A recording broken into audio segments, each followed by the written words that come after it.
to the Friday night special known as a Chelsea Family BBQ. I'm your host, Uncle Jesters. I'm here with my great friend, Marv. How you doing this evening? I'm doing great, my man. How are you? I'm just you have this one performance and then you don't get to see Chelsea for 2 weeks. And it's kind of hard because you're excited that we have a new manager, a new direction, and we kind of saw some beginnings of it, but now it's 2 weeks before we see it again, and kind of not happy about that. What about you? Yeah, it's very, very upsetting because you get one game, you get a little bit of a taste of what might be some exciting new football, and then we have delayed games, the pointless international breaks. It's very frustrating, especially when only just a week ago I paid for Paramount Plus over here in Mexico and got all the games all the time, and I want to use that, and now I don't get any Chelsea for a while. It's unfortunate. Yeah, that is, I guess, part of what's going on right now. I don't look. I don't talk about other people's politics because I don't want people from other countries talking about my politics. So we won't discuss why we don't have those games. We just don't. Okay, just they disappeared and they'll be rescheduled.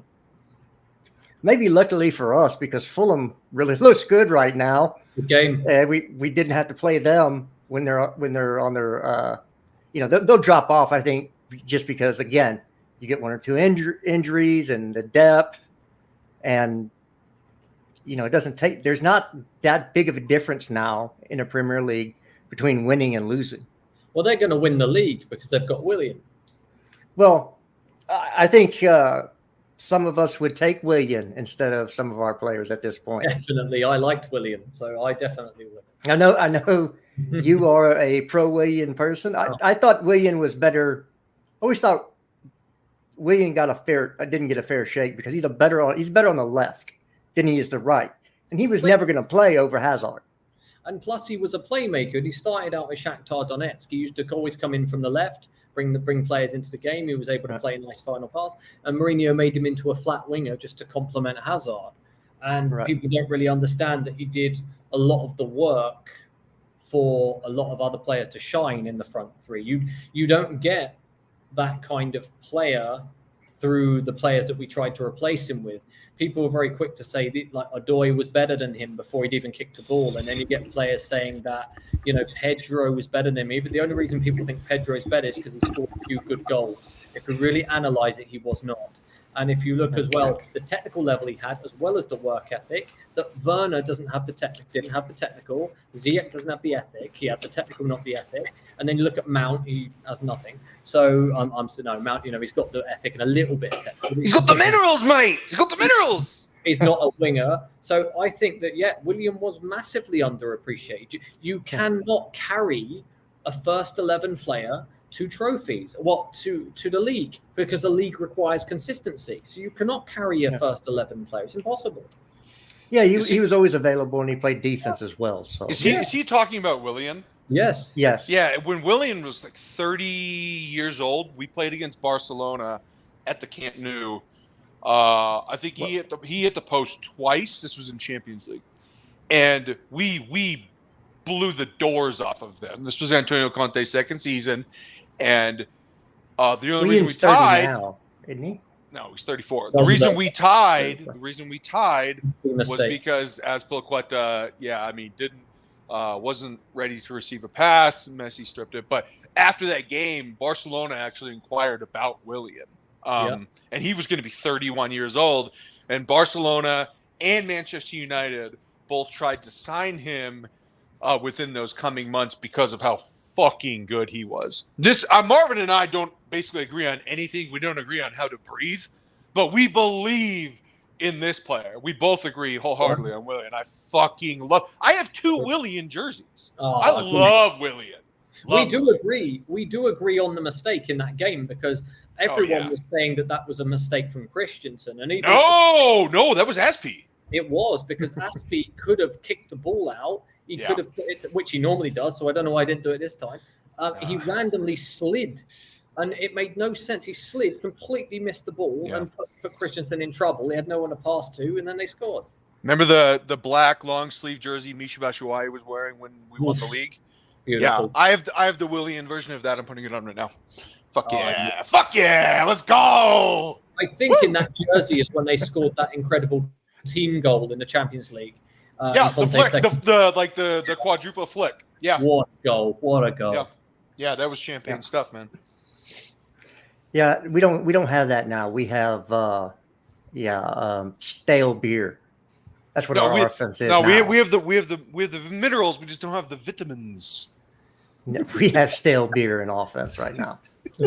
Day old, park, hot. It's been sitting out in the sun for 24 hours. Let's have it right. That's our Let's have offense it right right. now. We got the minerals, mate. Let's have it right. Back to Gaffer. Back to Gaffer. That Johnny. Fuck you. I don't really know him. I see him posting a few He's got the strangest facial hair. He's got the blackest mustache, and then the most gray stubble. It's very strange. He's quite an old dude, isn't he? Yeah, he's in his 40s. Yeah. Jared.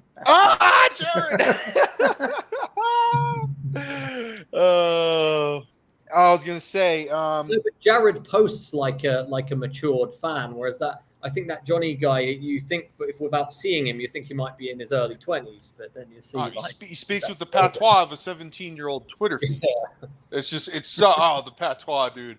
The patois, it never stops. It's this unpopular opinion, or we're dusted. We're so dusted. Oh, fucking, I hate all that shit. I hate all of it. Wara trophy. Marvin. It drives me. You and I texted about this. The Wara crowd, buddy. It's so bad. I wonder if some of these people speak like this in real life because it's so disgusting. It's so disgusting. My least favorite is Yuna. Yuna. Yeah. Yuna.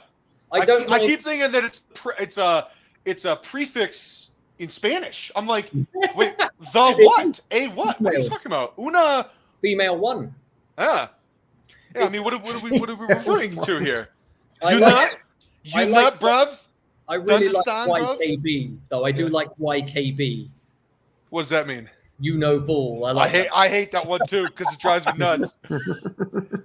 It's because I know bull. So this guy's got ball knowledge. Ball knowledge? Jesus Christ! No American speaks like this. No American does. I'm trying to speak more English. Maybe I'll quit getting the hate, but I don't think that's going to happen. All right, hold on just 1 second. I have to fix my hair. Which side? He's dyeing it. Oh, he's dyeing it. Yeah. He's gonna get the gray away, huh? He's so American. He's using American crew. All righty. Got the Willian jersey. I got the Willian jersey on, and I'm ready to go. Okay. Well, you still look like an orange dot to me. Yeah. It's only for work purposes. When I am done with my second master's degree, I will no longer be in marketing, and I am moving back east. Well, Yeah, that's buddy. awesome. No, my whole family's back. My dad's basically already moved back. We have a house on this lake, and he's basically already moved back there. So, Cool. That's nice. yeah, whole brother and everybody, whole family's back there. So should we get into Wednesday's debacle at the bridge? I mean, I know we were talking about nice stuff, but I know that the fans out there want to talk a little bit about Wednesday. Oh, you mean the day that everybody discovered Asp was washed when I knew 3 years ago? Is that the day you're talking about? No, it's the day the music died. All right, Don McLean. All right, Richie Valens. What do we got? Well, I think we looked a little bit better. Well, I think the good old boys were drinking whiskey and wine. Yeah, singing "This Will Be the Day That I Die." So, I thought we looked a little bit better. I think we're still too lethargic moving the ball from the back to the front. We were a little bit more. We moved it a little bit quicker than previous game, but that's not saying a whole lot. We're still way too slow on transition, And I just think there was 4 people on that pitch that didn't need to be there. And I have a failure foursome that we need to talk about. We have some naivety from Potter being its first UCL game, not using players that he should have used in the back. At least Aspie should not have been there, and you could have played Fofana, and he could have done the same thing that Aspie did in that entire game. But he would have given you more defense and some height to maybe convert a set piece. But we didn't have height out on the pitch at all, which was for me a strange thing. But just everybody's general thoughts on that match. Go ahead, Marvin. Well, I think actually maybe I'm in the minority, but I actually did think that we played better. Mm-hmm. I mean, I'd watched the last 7 games. I was very vocal about how awful it was to watch, even the games that we'd won. I think the play was much better, especially a few things that I really liked was that I can already see a change that they want to get more players in the box for crosses. So they're not just whacking the ball across goal and hoping some small person like Sterling is going to header it. And a variety, right? A variety of crosses. So, for example, you had Aubameyang, you had a few players on the outside, everyone trying to get in there. And if, with luck, with second balls, we might have scored another one. We scored a nice goal. I know that the pass was going straight to the defender, but everything was going fairly well. I felt that it was more exciting, a bit more fast play, a few more improved performances. I'm glad to see. But the bad things were how the hell Azpilicueta is still starting games. I don't understand, especially not a centre-back where he's not very good there. I was texting Carlito at the time during the game. We were winning, and I was getting so frustrated. Every time the ball was rotated out to Azpilicueta, he just keeps punting the ball long, straight back to the opposition. A few nice passes across the back line, Kepa to Thiago, to Aspie, to whack, whack, whack, whack, every time. Doesn't think. Annoying. Other things, finishing wasn't quite there again. Unfortunately, Broja missed a really good chance he should have scored. Not sure what Ziyech's doing with that ball from Pulisic. Should have scored. Right at the end of the game, Ziyech completely mishits the ball. He had time to take a touch. Wasted. It's the same things. We played better, but the same problems are there that we do not score any goals. I say this all the time, and it's getting tiring. We do not score any goals. And why? We don't have goal-scoring players. We got no goals from our midfield.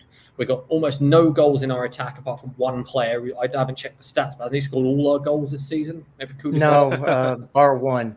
Koulibaly scored one, right? No. Havertz scored. Oh, yeah, Havertz scored the winning goal. So I mean, yeah.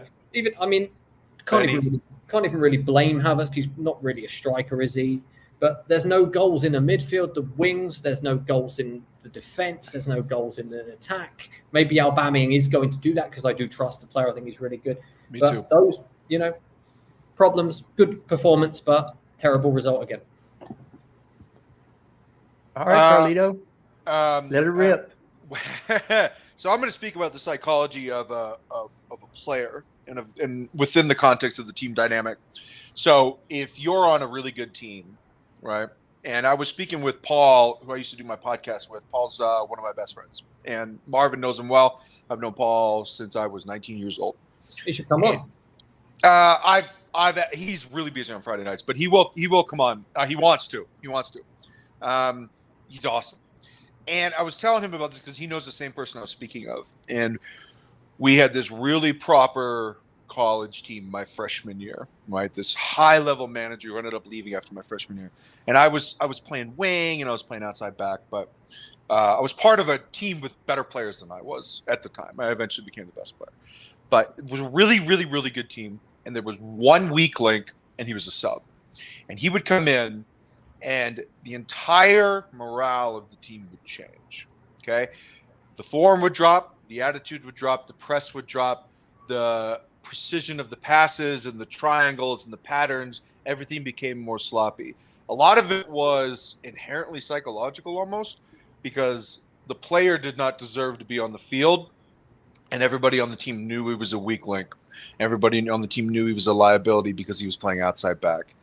And if you're a liability playing outside back or center back or defensive mid, it's a hell of a lot worse than if you're playing outside forward and you're a liability, because it's a non-threatening thing if you lose the ball in the final attacking third and you're an attacking player and you stink. It's non-threatening to our score line, right, from the defensive side of the ball. But if you're a defender and you're a liability, everybody is thinking about it when the ball's in your general vicinity. Everybody is worried. Everybody's level of tension amongst themselves internally and within the collective becomes heightened. And that is what happened when SP plays, because he's a liability. 3-4 years ago, he was a good defender, a good player, right? 5-6 years ago, he was a very good player. Now, he is simply not. And not a lot of it is his fault. He's just been playing way too much football. The guy's 33 years old. He's played 2 careers worth of football. All right, and that's because we used him a lot, and that's fine. But he never should have stayed. We never should have given him a contract extension. I don't care about his leadership because that's such a misnomer. All right, that's a misnomer. You had Jorginho, and you had Thiago Silva, and you had Mount, and you had Kovacic. All 4 of those guys are proper leaders. So don't tell me that we needed Aspi on the field for his leadership. When number 1, he's not a very good leader, and number 2, we had 4 other leaders on the field. And if you have 4, that's way more than enough leadership. I don't need to be out-leadershiped out there.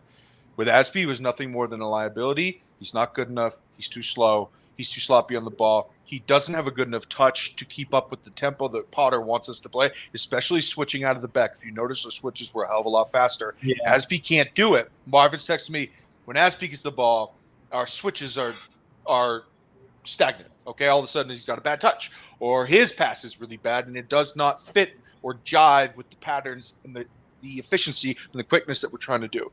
And then on the defensive end, holy fucking shit, is he bad. He's bad. He's bad.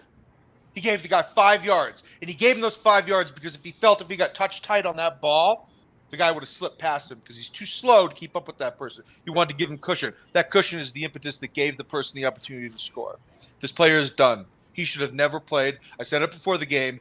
He should never have played. And he played, and we lost points. When he plays, we lose points. When he plays, we lose games. Enough.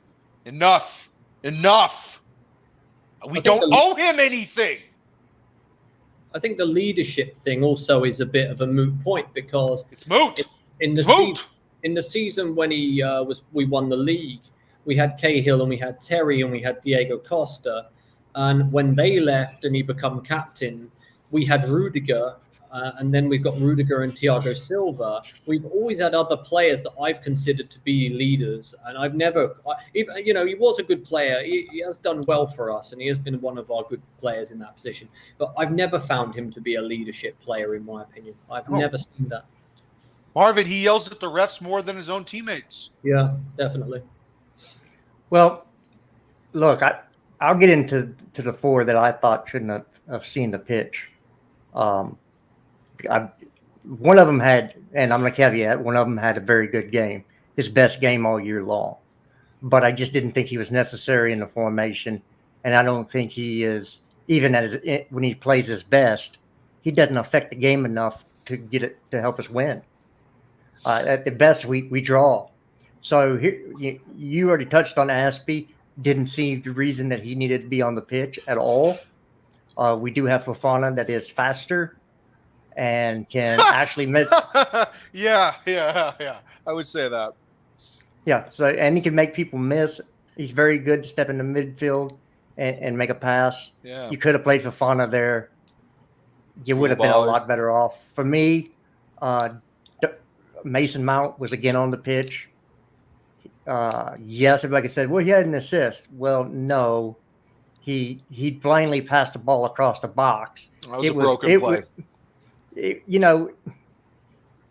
We talk about, crossing and hoping. That was a cross and hope. And luckily it fell to Sterling, and Sterling had made a beautiful curling attempt into the corner, and that was that. But other than that, can you tell me what Mount did in the game? He was okay. Now, let's be clear, we were playing Three in the midfield. Okay, when we're playing three in the midfield, you got Jorginho, you got Kova, you got Mount. Mount doesn't have to run around and occupy the space of two men. He's actually pretty good at that position. That's his best position, is when he gets to become a half space operator, and that's where he shines. I thought he was pretty good. He linked up well. He got the ball a lot, and for the most part, I don't have many complaints about him because when he's playing that position, that actually highlights all of his strengths. He was fine. Nothing great. I mean, let's be real. All right, moving on.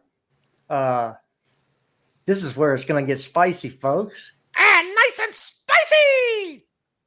Jorginho. I did not understand why he needed to be on the pitch. Yes, he was probably the best player on the pitch in some stretches of the game, but he doesn't affect the game at all, except for to keep it at a I don't know, a glacial pace. I don't understand why he needs to be on the pitch for us to move the ball, because he always has to touch the ball, and the pass could have been made to, if you start Kovacic and Ruben there, you can make Thiago could make that pass to one of those two and let them start the play. When you skip a pass, you skip a station to pass the ball to, and that's what Jorginho is. Oh, we have to send the ball back to Central Station and let him distribute it. But the lines are always really slow running out of Central Station. So I don't understand what the need is for him to be on the pitch. Do you want me to answer your question? Yeah, please. Okay. Well, can you drop the bias? Can you be open-minded when I speak? Sure. Oh, okay. That's reassuring. Sure. What are you from Gloucester, Mass? Sure. Bring all it. right, I'll tell you what it is. If you play three midfielders, Jorginho's not as much of a liability defensively. He's just not. And if you play three midfielders, it's fine to play Jorginho because he'll have games like that. When he's got options and it's not 2v3 in the center mid, which it is when we play a 3-4-3. Okay, it just is. When it's Jorginho and someone else against oftentimes three center mids on the other team, he gets severely exposed for his languidness, his lack of physicality, and his lack of athleticism. Everybody knows he's fucking slow. There's no need to harp on the point that everybody already knows. But if he's playing with two other center mids, there's cover. There's other people that the teams on the opposition have to worry about, and it gives him time and space and equity to do his thing. That is why if you play three mids, you can play with Jorginho, and he's fine, and he's not, word of the day, liability. He's not a liability. What is his thing, though? He's a tempo master. He's an unbelievable operator of the ball, collecting it from the center backs and outside backs. He moves it incredibly well. His off-ball movement is unbelievable. And when he gets the ball and he has time and space, he's better than anyone in the world at moving the ball. That is his thing. Now, you may not agree. I don't care because this is how I feel, and you're never going to change my mind. Drop the bias, man. Oh, no. I never said I would drop my bias. I never said I would. No, Jorginho is a tempo master. He's unbelievable at keeping the ball and moving the ball. That's his thing. But, obviously he's slow as shit. And if he takes one heavy touch, he's kind of screwed. So that's why he doesn't take a lot of heavy touches. Well, I would have to disagree. I mean, I agree with your premise that he is a tempo. That tempo is slow. That's the tempo. Hold on. No, his combinations are often pretty quick. Dude, it's slow, and it looks just like Italy when Italy play. Okay, well, if he's looking to combine quickly, he can do it quickly, dude. Come on, you have to pick your battles. Not everything has to be 100 miles an hour. City doesn't play at 100 miles an hour. I mean, get out of here. Yeah, but there's rushing everything, but and then there's picking up the tempo. Well, if you notice in last game, Potter, he was emphasizing, faster switches, faster movement of the ball, before we would wait more. I guess you could call that being more patient. But Potter wanted quicker switches, more vertical passes, and we definitely did more of that. I mean, the style of play, the dichotomy between Wednesday and previous, it was there. For sure, it was there. Shut that baby up! Shut that baby up! Hello. Hey, it's my future attacking mid. What's going on, Diego? ¿Cómo le va, güey? ¿Qué estás haciendo?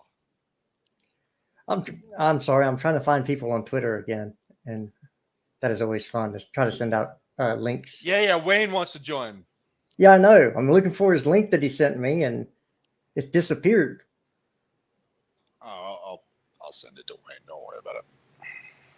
Or is he Chelsea Legends? Yeah. Maybe not.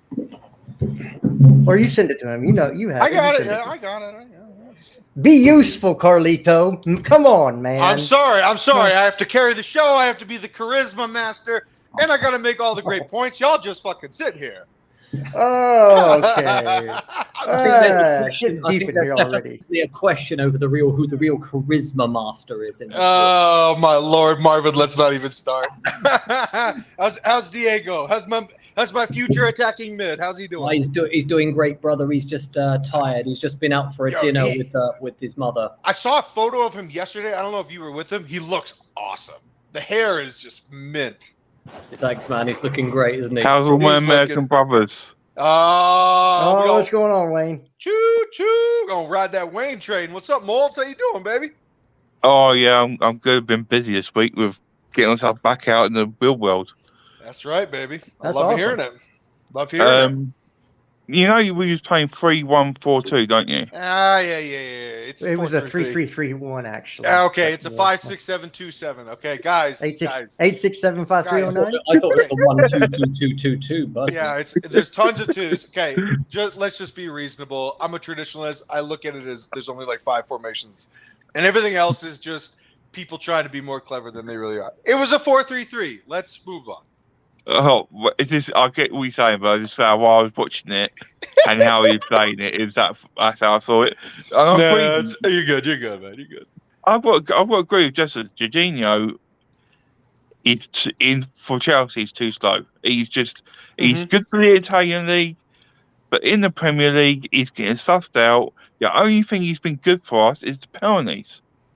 Because 9 times out of 10, he scores the penalties. Other than that, there's not a lot I can sit here and say. He's done a handful of through balls to strikers that he scored, like against Watford with Abraham, and there's a few others, but there's not many. And there would have been one the other day if Havertz had not kicked the air. So there would have been one like the Tammy one. Yeah, but Wayne, don't you think it's telling that we're not offering him a new deal? I mean, this is over. This is his last season, so it's not like Chelsea doesn't disagree with fans that don't like Jorginho. Chelsea likes Jorginho, but we're not extending him. We are moving on. So it's kind of an irrelevant point because he's not going to be here for much longer. Well, but we still have to watch him on the pitch, so it's kind of relevant. Oh, maybe it was Potter just prodding the team, seeing who he likes, who he doesn't. Because if he still likes Aspi after this, I'm gonna have to call his intelligence into question and his emotional intelligence. I think he was playing safe. yeah, No shit. That was like, okay, I'm gonna throw some grizzled veterans out there and hope we pick up a point or 2 or maybe 3. Yeah. But you think the format? What I've noticed is something what you've all said. He's the formation and how he played. He looked for the safest option he can pick for his first game. If he was braver and realised, 74 final should be on that field. Yeah. Koulibaly should be on the field. Zakaria should be on the field, and Broja should be on that field. Yo, Wayne, how did you love that run by Broja? How unbelievable was that pace? It did remind me slightly of Costa's days when he played for us, when he would bulldoze himself up there and make an opportunity out of nothing. Yeah, but Wayne, I think he's got a better. I think he has more skill than Costa. Costa used to have first touch at the beginning. He used to play a lot of the roles in the build-up and everything. Actually, it was really. It got worse though, Marvin. Yeah, it got a lot worse. It did get worse. I know. I think Broja, just by virtue of being part of Chelsea's academy, is just a more polished player. I've got a few things to tell you guys, by the way. You know, Broja, please continue. You know Broja. Yeah, Mhm. Yeah. I know him. He lives. His family lives not even half an hour away from me. Oh, sweet. And he's when he used to go training, I used to see him at the train station going with all the guys to training for the bridge, going to Cobham. He sounds like an awesome dude. Oh, he was tall then as well, and he is. I think he's going to be a very good player for us if he gets the right education and the right chances. I think he can be better than Abraham. I think. Yeah. Definitely. And I think we just need to do more with him than we are at the moment. I agree. Wayne, I want to stay on this for a second. I want to ask Marv this as well as you, Wayne, about Broja. I mean, look, everyone says, "Oh, we better do right by him and give him all these chances." We kind of are with the 6-year contract. I mean, we tore up. He had 4 years left on his previous deal. We tore up his contract, gave him more money per week, and made it a 6-year deal. So we are definitely setting him up for success. I'd like to come in on that and say that, yeah, we've given him the deal, which is the good thing. I think that's one of very the important best deals we could have done in the summer. But I don't think we've really given him the chance. I mean, I don't know the combined minutes, but there's not a lot and when he has come on, every time he's looked good, but he hasn't had the chance to really show what he can do, I think. And a little bit of a comparison. I know he played for Southampton and it's not a better team, but last season it's not that far off of Havertz. Havertz had 29 games, 8 goals, 3 assists, 6 big chances, 12 big chances missed.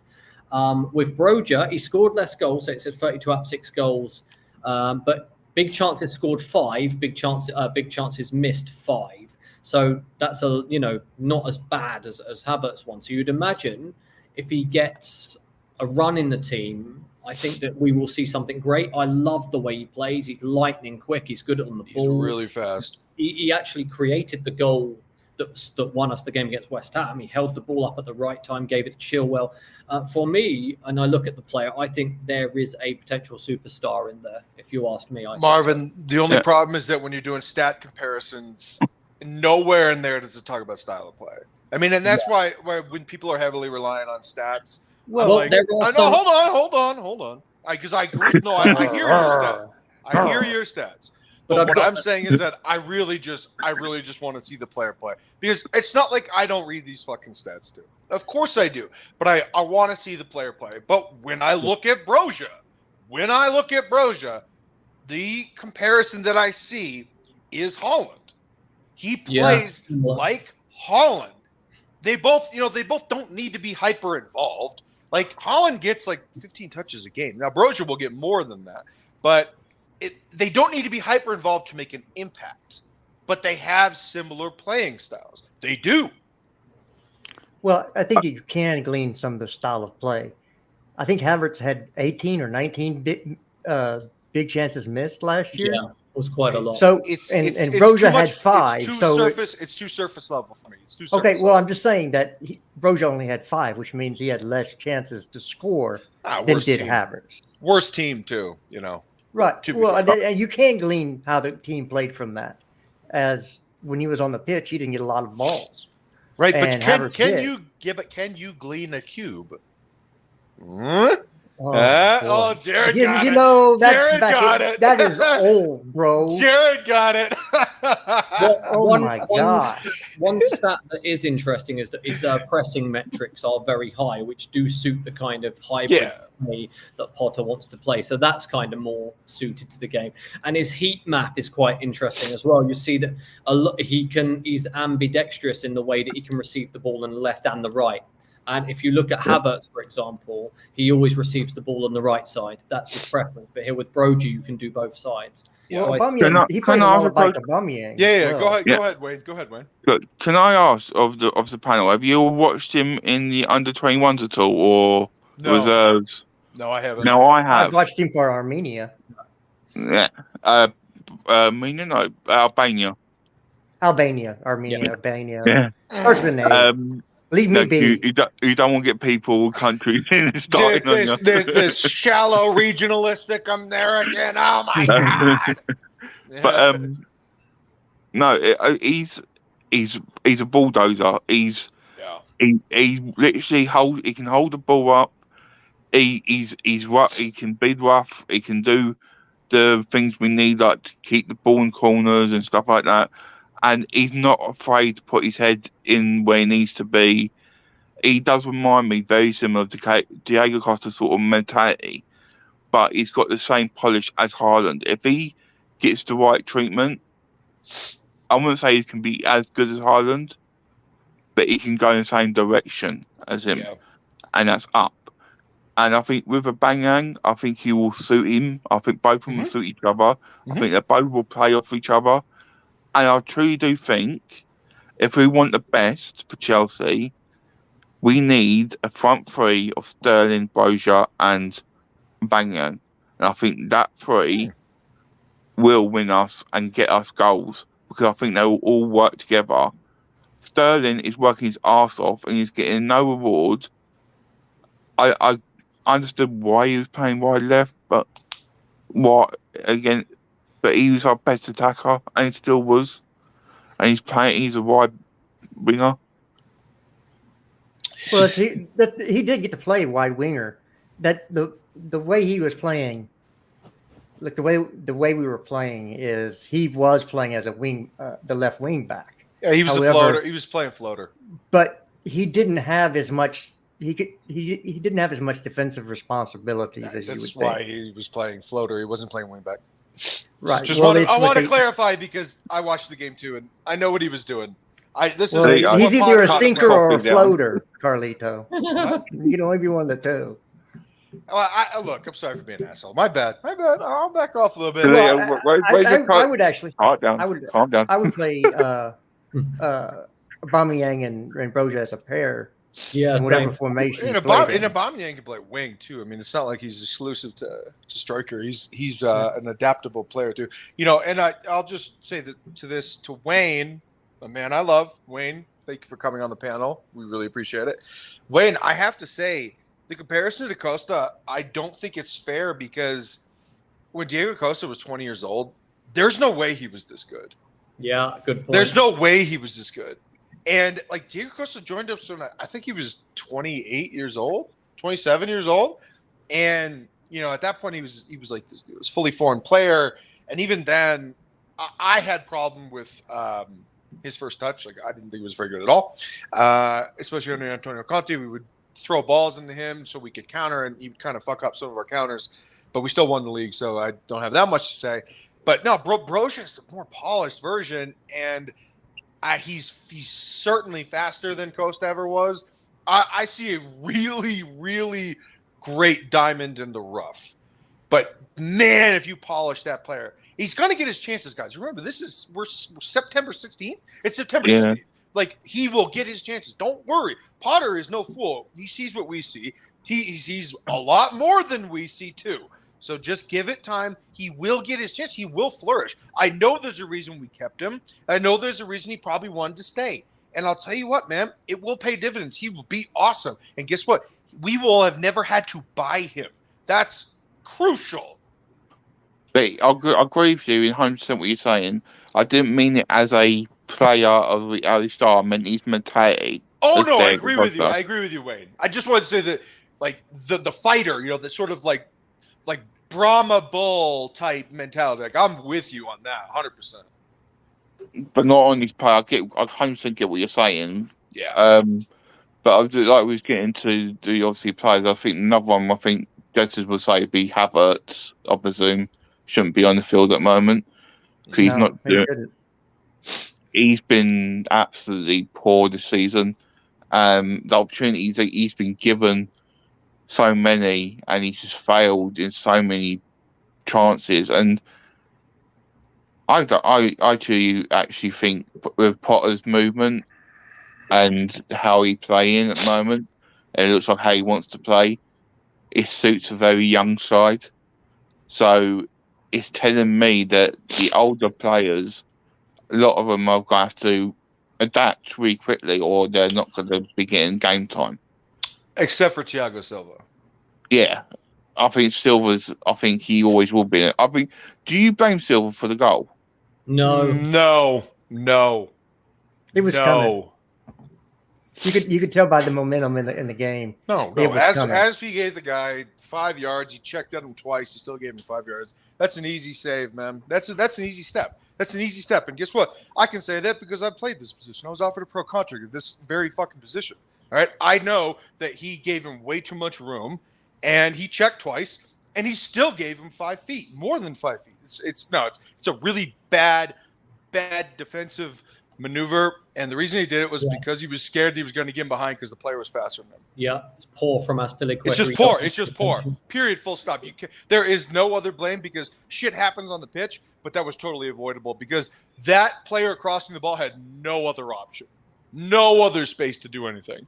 I agree with RD's comment as well about Pulisic and should be playing instead of Havertz. I do agree with that. Hey, look, Marvin, the fact that Havertz has been playing like shit, it kills me, but I'm not going to say he hasn't been because he has been playing like shit. Like, I just have to call a spade a spade. I love Havertz. Yeah. But if you are not performing, I mean, look, I would bench some of the best players on my teams in my past. You have to do it. You have to do it. Some of it is about inspiring, and some of it is about punishment and accountability. But do you think Potter has got that mentality to do that sort of decision? Well, I think he can do it while being nice. I think he can do it while being nice instead of being an asshole about it. But yeah, I think he has to because he's getting paid the money to do it. I think there are 2 points here.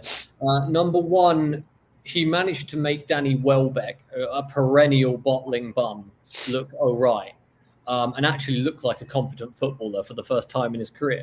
So I would be surprised if he couldn't do that with someone like Havertz. But the second point is actually the only evidence that we do have to go on is that Cucurella said actually one of the attributes his success to Potter by saying that when he had his first game, he played really bad and thought he was going to get dropped, but Potter stuck with him and then he got better. So that's the only evidence that we have that maybe he sticks with players until they work it out, until they don't.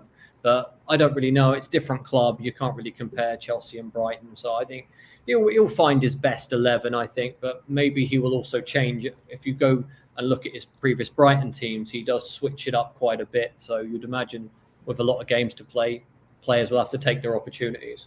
Yeah, and Marvin, I do have to give you this point. Cucurella is an awesome player. Yeah. Now look, he's different than Chilwell. I think, by the way, there's a world where they can both play together. And it's not a problem. And Wayne, I'm sure you hear it from your buddies in England, but it's not a problem for us to have 2 really great players for one position. I don't see the issue in it because I think they can both play in the same match all the time. Whether they're playing together or if they replace each other as subs, it to me, it just doesn't really matter. I think Cucurella is such a crisp player. Chilwell's more cerebral, right? He's very sneaky. Cucurella is very deliberate, and it's good to have both, but they're both very fast and they're both very good. And I don't see a problem at all because Cucurella can also play with Ben. So it's great to have Cucurella, and I'm glad we bought him. He cost a fucking lot of money, but I don't care. It's not my money. I'm glad we got him. So can we talk about the one sub that came on that I don't really ever need to see play again for Chelsea? Oh, boy. Here we go. Hakim Ziyech, or the ghost of the shadow of Hakim Ziyech. I don't know who that dude that was wearing number 22 and had Ziyech on the back was, but it wasn't the dude we bought from Ajax. He's wow. So can you explain to me about the free kick? Why on earth he took one and he was so poor, and you got Reece James begging to take it, who we know for a fact he's got a wicked ball on him. And he said, no, I take it. And he does the fucking same thing. You talk about the Dinamo Zagreb game, right? Yeah, that was the Zagreb one. Yeah, by the way, after the ball ricocheted back, he kicked it like a petulant child right back into the wall again. That's when you knew it's like, oh, this player's checked out. Oh, no, I'm on about against home on Wednesday. No, but the funny thing is that that exact same scenario happened last week too. Yeah, I know. Oh God. It's just, you're right. He should never be on the field unless he gets somehow his magic left foot again. What he scored against Tottenham and things like that. But he just what he's Wayne. doing, mate? His free kicks, his corners, his balls, nothing's working. Wayne, I think it's over, dude. I think it's an emotional checkout. I really Devil's do. advocate. Devil's advocate here. I'm not a fan, and I do think he's been really terrible. But how many games has he actually started this season? None. No, I think he. No, proper games, not Okay. preseason. Yeah, I think he should take the. I mean, he was terrible when he got on in that game the other day. I mean, he missed one ball that was put straight on his head, and he just knocked it for the goalkeeper. But you know, if you do only give players like 10, 12 minutes, that they have to actually get themselves into the game as well. So I think that might play a role in how bad he is looking. I don't think he's as bad as he's playing. I mean, if you saw some of the games, he would. No, he's not. Nothing. I quite liked him before. I thought he was fine, but I think the problem is that his attitude.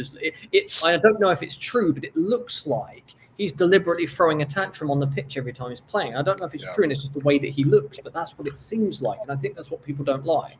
Marvin, but it's so curious because he just got reinstated at his national team.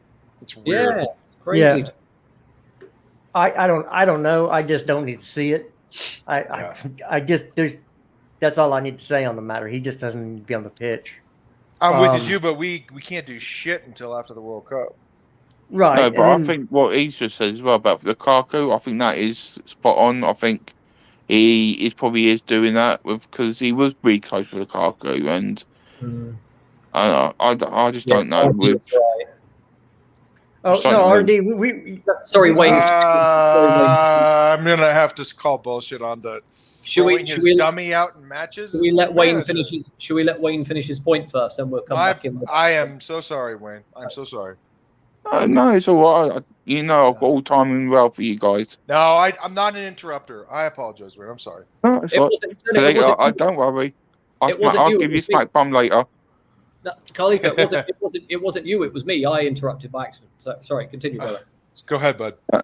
That's all I was going to say is I can remember watching the pictures last season with him and Lukaku, and they did seem very, very close. So it wouldn't surprise me if he is throwing a tantrum because Lukaku's not there. Well, that's just unprofessional in and of itself. It's just bad. That's just bad for him. I mean, just like the whole thing about sabotage, I just can't imagine a professional working in a position like he to actually do something like that. I mean, Lukaku kind of did do this. You're talking about Antonio Conte. Lukaku kind of did sabotage his time at Chelsea. I don't think you can sabotage whilst winning a trophy. I just don't think so. And the point about Ziyech, I'm not sure that he's deliberately playing bad. I mean, I think he's trying to play good, but it's just not happening. Yeah, but it might be subconscious, no? Yeah, maybe. Yeah, but the other thing about it is that he wanted the move and we didn't give it to him. Yeah. Well, it is what it is. We're stuck with him now. I just don't need to see him play anymore. Jared, I think we agree with you, even though I think Marvin and I used to really like him. Yeah, I did too. I wanted him to come. Yeah, I watched him rip us up against in the Champions League. I mean, I saw that. I was like, hell yeah, let's bring this dude in. But it hasn't worked out. And I think that it's a huge jump. There's a few things that I look at because I've done so much in my life, and I'm older. And I have wisdom. Gray hair. By the way,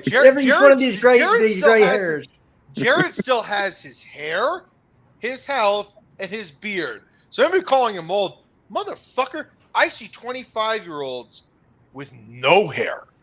Yeah, no hair. So Jared is fine. Toledo, it's okay. It's okay. We know how old you are. We don't have to be told. Should we go to that comment? I'm 33. My hair will never leave me. Which never one? leave. I'm 36. And look Fuck, I'm 34. Fuck, I'm 34. I can't believe it. Oh, no. I'm 47. We can try and knock that year off, but we all know. Marvin, by the way, Marvin, the beard is something Pirlo would even be jealous of. I'm loving the beard. Thank you, I'm brother. 35 in a month and 6 weeks. I'm 35. Boy, me and Wayne, same boat. Should we go to that comment about the subs? Yeah. This one? Yeah. Sorry. I've just noticed Wayne made a comment there that Willian was an unsung hero at Chelsea. We are going to get on very well. Well, what I was going to say is when I look at certain situations, I take it from a holistic point of view. I just don't look at one aspect, but it kind of rings now true that there's a reason why nobody went in and plucked Ziyech out of the Eredivisie before we did at 28. That doesn't. There's something off. That doesn't make sense. You can't have that many top teams with that many top scouts saying there's better guys out there. So I'm gonna have to say that that's actually factually inaccurate. We bought him when he was 26 because we bought him February of 2020, and at that point he was 26 years old, and Manchester United was also trying to buy him. And so was Borussia they're Dortmund. great on their And scouts. so was Borussia Dortmund, because Borussia Dortmund was potentially selling Jadon Sancho. So I hate to be an asshole, but at the same time, he was 26 when we bought him because we bought him prior to the transfer window opening, and there were other teams that wanted him too. Well, don't worry, Cleto. I'm going to just clear something up. We know you're an arsehole, but you're our arsehole. So it's all right. Okay. I'll take that. Yeah. I'll take that. And we know because shit always passes through his mouth. I think. This guy. I think RD on here, he's made a good point there about that. Actually, it does seem to be that the subs are getting scapegoated, despite the fact they're only getting like 10 minutes or 6 minutes. Well, because it is hard. It's hard to come on and a sub and instantly impact games. Some do it, you get your Origis and people like that, but it's quite hard to do without getting a proper rhythm in the game, without getting a lot of time. Like I think we should give to Broja and to Pulisic, and I'm not so sure for Ziyech, but I don't think he started any games. So I do think it's a good point. Yeah, but Marvin, you know that RD is specifically speaking about Pulisic. Okay. You know he is, dude. Well, I do think that Pulisic does deserve to. I mean, he hasn't had any starts. I mean, and he is the only 1v1 quality we have in the forward line. Yeah, go ahead. Sorry, what did you say about Pulisic? He's been played out of position a lot as well. Yeah. Too much, I think. I think Ziyech has played 168 minutes. So one of the things about Pulisic, maybe it's a new lease on life, and Graham Potter, I'm not going to judge him because of his first game with his first lineup and everything. But, I mean, I think that, number one, American fans are weird because they're not Chelsea fans. They're just Pulisic fans. And I represent that. So do I, dude. But you know what I'm talking about. I'm talking about nouveau. There's these nouveau Chelsea fans. They're not actually Chelsea fans. They're Pulisic fans. But with Potter, I mean, you never know. Pulisic could all of a sudden, become integral to what he wants, and he'll be fine. He'll sign a new extension and he'll stay because, like Marvin, I believe Pulisic to be a very good player. Not just a good player, a very good player on his day. It's just, there's a confluence of events, bad luck, injuries, bad timing. The Watford game in particular, where we had 3 keepers, 2 on the bench. That was a weird one. And then just missing a lot of sitters. That's a lot of bad luck in a young career. It's a lot of bad luck. And I feel like maybe Potter's going to give him a hard look and see some of the stuff that people that like Pulisic see as well, which is he's very quick. He's a great one-on-one player, and he's better higher up the pitch. And when he's on the counter, he's devastating. Devastating. Could you imagine the confidence of Pulisic with Sterling? Could you imagine if we had that? Because other teams will be so scared. It's a really good combo. And by the way, it's not like it's outside the realm of possibility. No, playing both. And that's what I'm hoping for. I really hope Pulisic gets his confidence again. Because by the way, this comment, Pulisic has lost space. No, he hasn't. It's a valid concern, though. If you look at his recent performances in the American team, he has been a little bit slower than he used to be. I don't know if that's a deliberate thing. It's probably a deliberate thing about not wanting to get injured, because when you really extend yourself, you also make yourself longer. More tackles, you're more vulnerable, the whole deal. Maybe that is some saving yourself in the World Cup, which I do not like. I do not like that at all.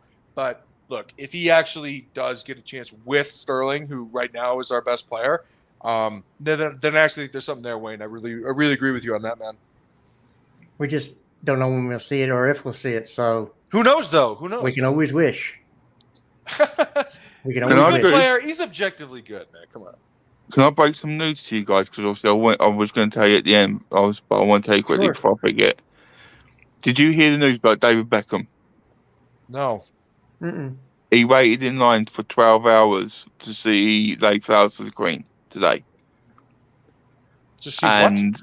12 hours he waited in a queue with all the normal people to lay flowers for the Queen.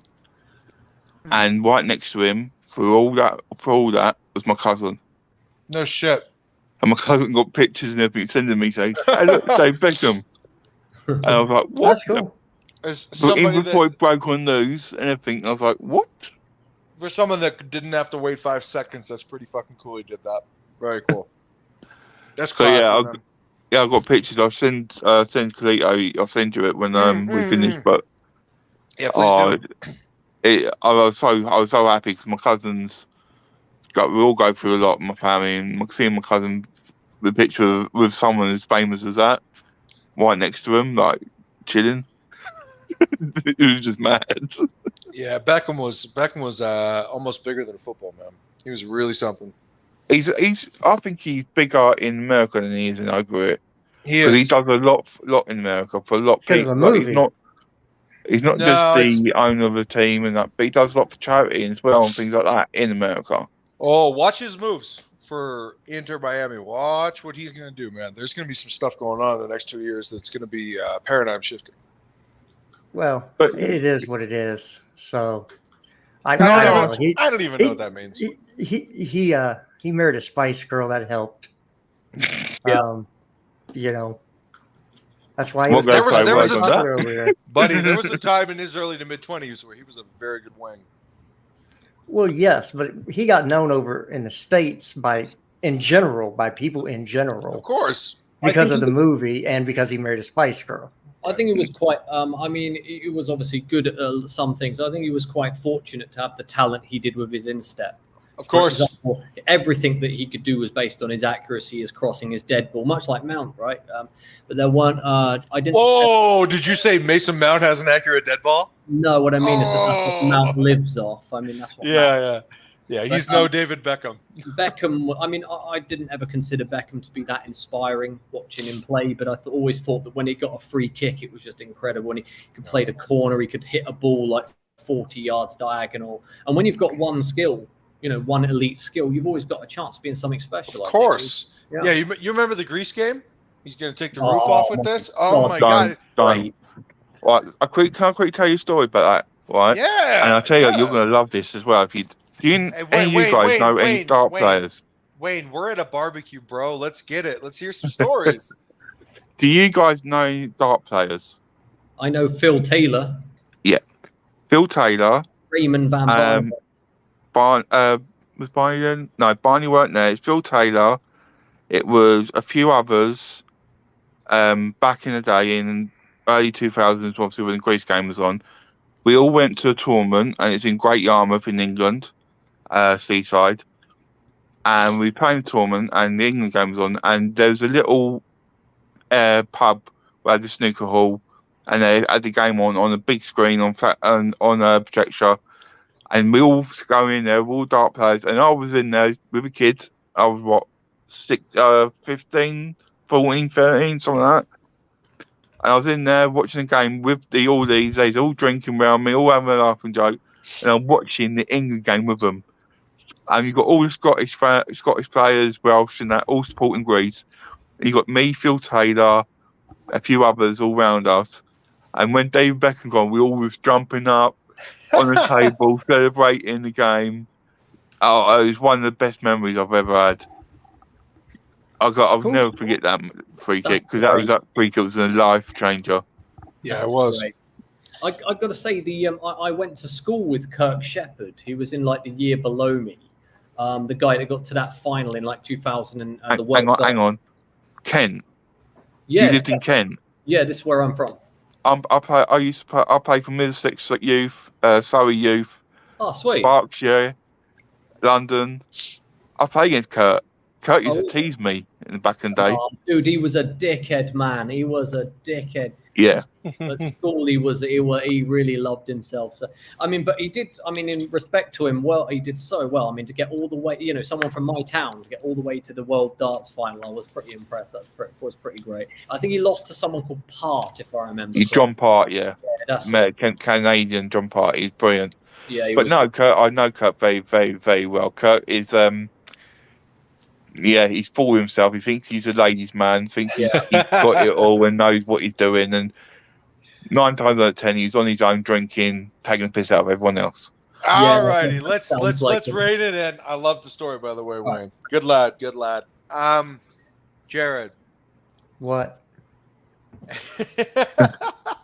Well, let's He's have a chilled. Look, let's just look. like my Jared. barbecue. Jared, when are we gonna see Zachariah? Oh yeah. Hopefully soon.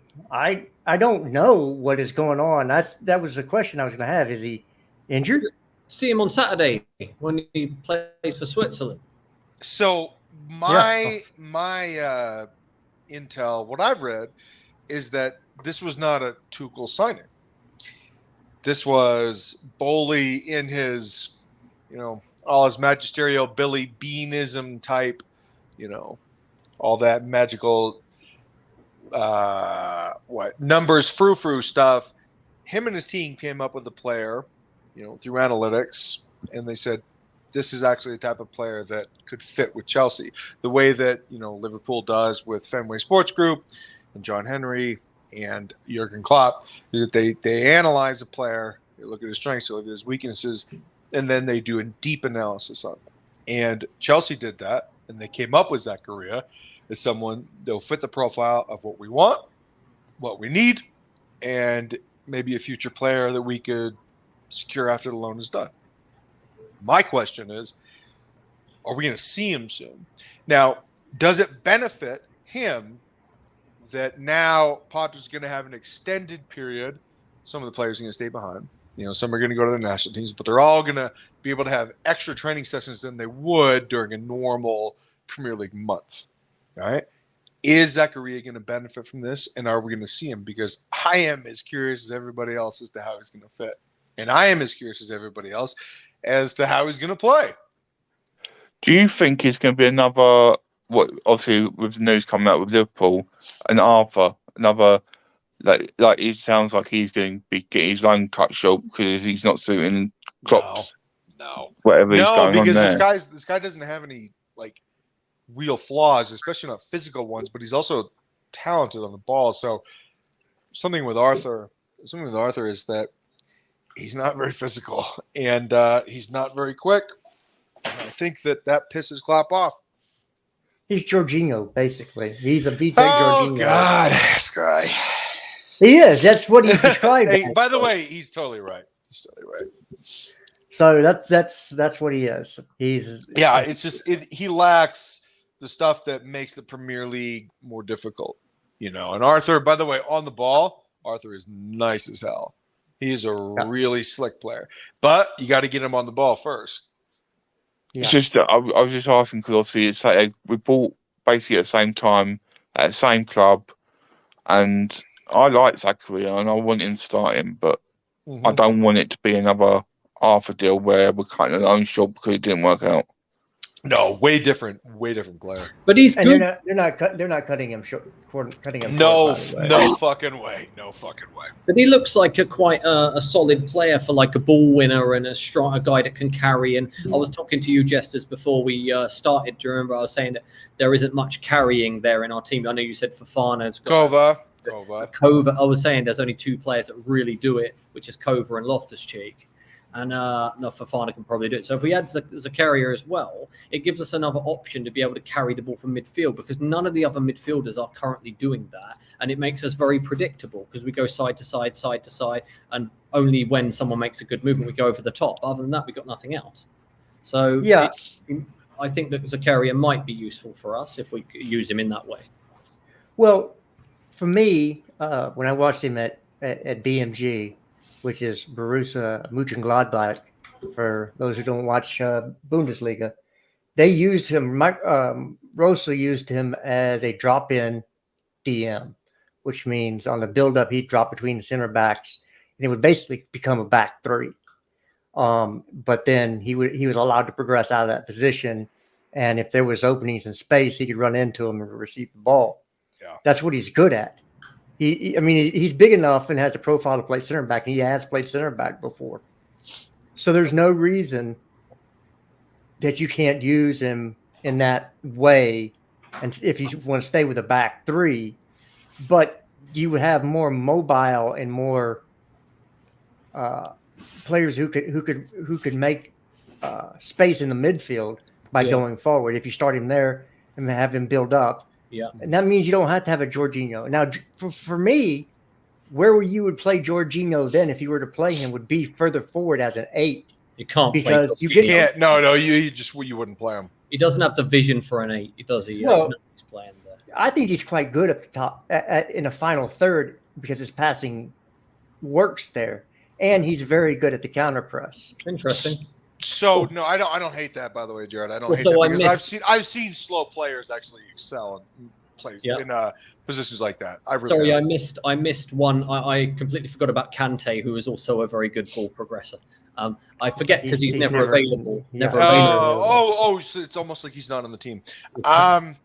No. Hey, Jared, I actually appreciate the ingenuity. The one thing I will say is that I just think that Jorginho is going to get phased out. And I also think that he's had a good career at Chelsea. So, I think you're right. But the other thing I want to say is having Zakaria, whoever you want to call him, his name is Denis Zakaria.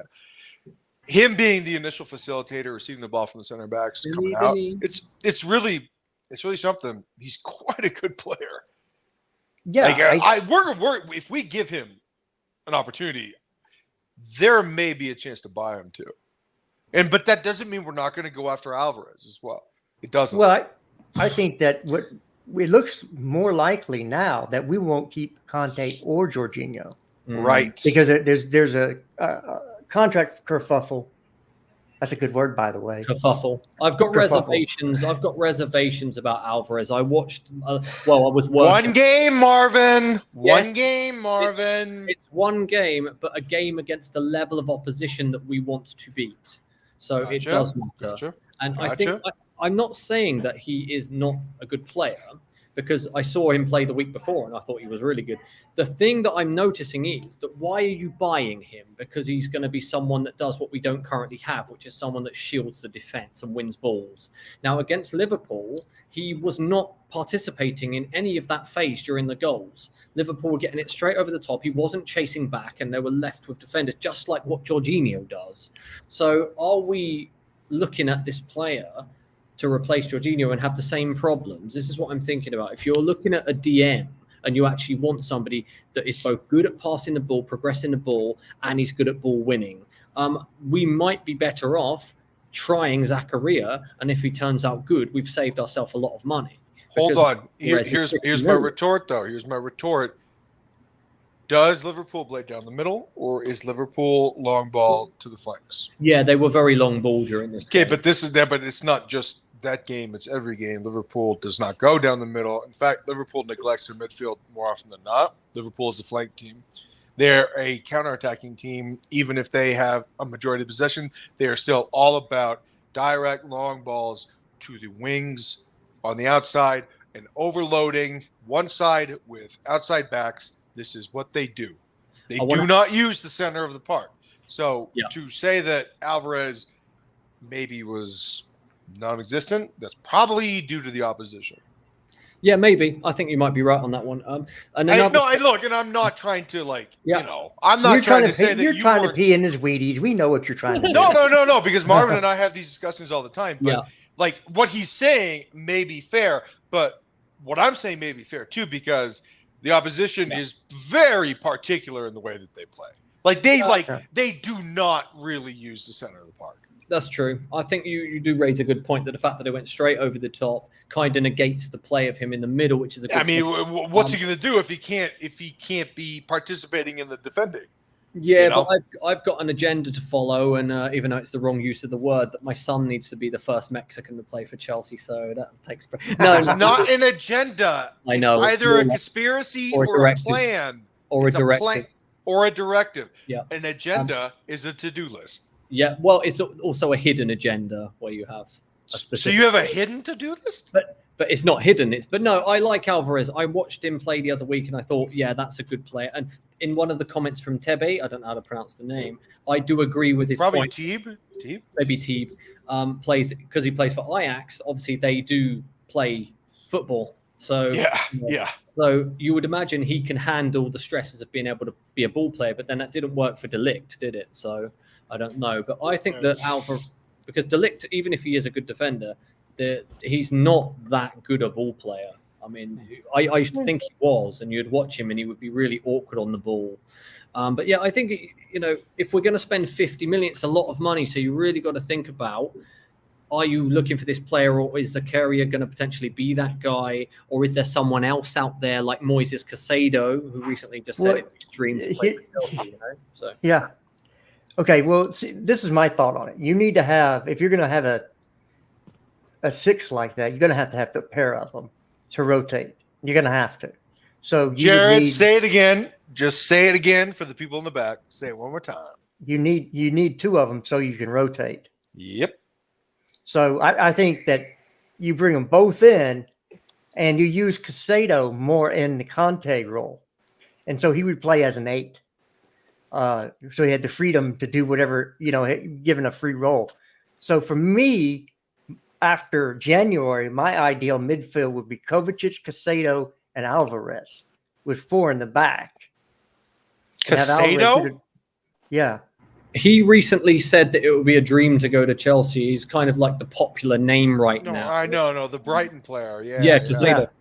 He's also not better than the midfielders we have. I've not seen him enough, so I couldn't. He's really... not. He's not. He reminds me more of Conte than any of our midfielders. I'm going to be someone out of the blue now. I don't want Alves. I don't think he'll suit us. I think he'd be another waste of money. I know who Wayne's going to say. I know Go who on. he's going to say. Who do you think I'm going to say? Rice. You're No. no. He's going to say the kid from Southampton. Oh, Yeah, I was going to say the Lavia. I can't say his name. Yeah, Romeo. Yeah, he's going to say Romeo Lavia. Romeo Lavia. There's a I problem. do like him. By the way, I fucking called it, Wayne. There's a problem. I know, but he suit. I think he will suit our team. I think. Look, Man City. He played under Man City. They wanted him, but the offer came in, and it was too. Melina, hope you're doing well. I hope you had a good birthday, and I hope you're dealing with your loss okay. Let's go. All your love and support to you, going to you. But no, it's I truly think it'd be him. Yeah. And yeah, it could be the Brighton player Caicedo. But the other one, I don't know why, and we don't know why, but I've got a sneaky feeling we might go for someone from like Salzburg or someone like that, that's going to be an outsider that we're not going to know of, and is going to come in and just do a really good job. Because now Brighton, you see the players they brought in. Zuma we never knew of before he went to Brighton. Look at him now. Caicedo's another one. Yeah, Kukurea we knew of, but look how he performed on Brighton. And you look at people like Lamptey's gone there, and that under Potter has done a good job. So I think we're going to find someone unexpected coming to Chelsea, and we're like, who's this? And they're going to do a good job. Remember, we've still got is it Casido, the Italian, Cassidy, yeah. and he's still in the club, and he's scored on his debut in the under-23s, and he I got a does red look card like on he's a his big debut. handful. By the way, he's really good, guys. He actually got a red card on his debut. Wayne, He scored in the I'm not second. talking about his debut. Yeah, He I'm is on about his good. under-23 debut. He is Sorry, good, Yeah. dude. He is Can I good. jump in very quickly, guys? There's a problem with, and I like him as well, Romeo Lavia. I think he's a very good press-resistant looking player. There is a problem. Man City are the team that has the first refusal. So we come in with that 50 million bid. What's going to happen? Okay, so I'll answer this question very simply. They already have 2 players to play that position because they just spent $55 million on Calvin Phillips. So, and by the way, Calvin Phillips and Roger are the same age, so it's not really something that financially prudent wise they would even consider. I'd hope so, because the player looks good. And I just don't, Marvin. I don't see need there with them because they are, okay. like it or not, with Manchester City, for all the money in the world and all the oil money and all the human trafficking money and all the everything in between, they are actually trying to be financially prudent because FFP is coming and they have sold a bunch, so their books are actually quite balanced. Yeah. But that guy is good. He in the game that we lost against them, he absolutely had our midfield fucking on brutalized string. us, man. He had them on strings. And I knew Wayne was going to say this because it's real. We did put a bid in for him, and the reason that they said no was not the money; it was the timing. It wasn't the money. Yeah. Well, you could see return in January. It could be. We're not done with this one. We're not done. No. But we're starting to buy some very big midfielders. He's kind of short, is he not, Jared? I thought Lavia was like a 6 foot. Marvin, am I wrong in there? Romeo Lavia, when he plays, he looks really small, but I think he's actually 181. He's a little bit smaller than me. 181. Is he my height? 181. 1.81 meters. Yeah. So so he's just low center of gravity. Okay, well then that's, guys, my apologies. Sorry about that. I didn't know he was Belgian. Yeah, dude. That's a problem. He's Belgian, so he might randomly talk shit when it goes wrong. Yeah, and then you're KDB. Yeah. Who was, probably the best player of the last 10 years. Kevin De Bruyne may be a great player, but he still cried and didn't win the Champions League. Oh, that is true. He's not complete. He is certainly not complete as a club player, Marvin. He hasn't won Champions League. He's a very good player, but by the way, you have to also appreciate how much respect he has for the Premier League. Like, this dude, he gives his all every game. Like, he's a really cool player. Even if he's not like flashy at all, he's almost like the most industrious great player I've ever seen in the Premier League. There's nothing like wonderful about him. He's just so effective at everything that he does. It's great. If you don't like it, go be a Man City fan. No, that's my line. I know, that's why I used it. It's a project. Go support City. If you lose 5-0, you don't. No. Hold on. Okay, Wayne. I want to ask you this question. Because some of the negative Nancy's on this panel, not you, but the other two, and everyone else in this fucking club that supports this club, man, they are really piling on. When in the summer they were cool with saying that we were going to rebuild, and it was rebuild. It's okay, we're going to rebuild. Everybody was cool with the rebuild until they understood what the rebuild was.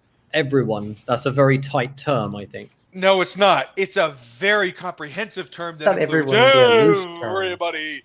I don't think that. If you ask me, I'm not sure everyone. I'm not done. What I'm saying is that everyone, and I mean the loose, comprehensive, full-facing term, everyone said they were cool with the rebuild until they understood what the rebuild was. Rebuild was we needed 6 to 7 new starting players for this team, right? Yeah. And even when we bought, and we had a great window, objectively, when you talk about just the talent that we brought in, it was brilliant. Great stuff. Marco Corella. By the way, the best player we bought in, it may even be unknown until we see what Gagas Lulina can do, but I love that we brought Broja back. I love that we have Raheem Sterling. Wonderful player. Marco Correa, Fofana, he's going to be a future legend for France, just not today. But at the same time, you see all these Chelsea fans that now recognize what a rebuild looks like, and they don't fucking like it. And they want to bitch about it. And not just bitch about it, but bitch about everything in between it. All the multifaceted things about it. They are complaining about everything, Wayne. And I have a sincere problem with this. I have a problem with this because they also said they were cool with the rebuild. I honestly can understand your point 100%. And I think a lot of the fans who are over here, especially, I think they're new to the Chelsea way, and all they've known is Abramovich. They don't understand what a rebuild is. I can remember back in the day before Abramovich how much a rebuild we had to make in the season because of how bad we was. So I get it, and I knew. I think me and you had conversation. What? Couple months ago. Me and you, we was talking on, and we was talking, and I said to you, greatly, because you, I don't know what we needed. We had that conversation, and you said, look, we need a rebuild. It's not going to be just defenders here. There's more to it. And I said, are you sure? And I weren't sure about it because, I've been honest with everyone on this panel. I'm not the brightest spark. I learn off you lot. So, for me, I think it is there's a lot of fans in denial with it all. I don't think we don't like the reality of the progress, knowing that this year is a rebuild and they're building from the bottom to the top. And I think they need to understand it will take time. I think, fortunately, God bless the Queen, fortunately what happened, I think it's helped us. Yes, I think it's given Potter the time that's it's needed to bed himself in, to get himself familiar with the surroundings.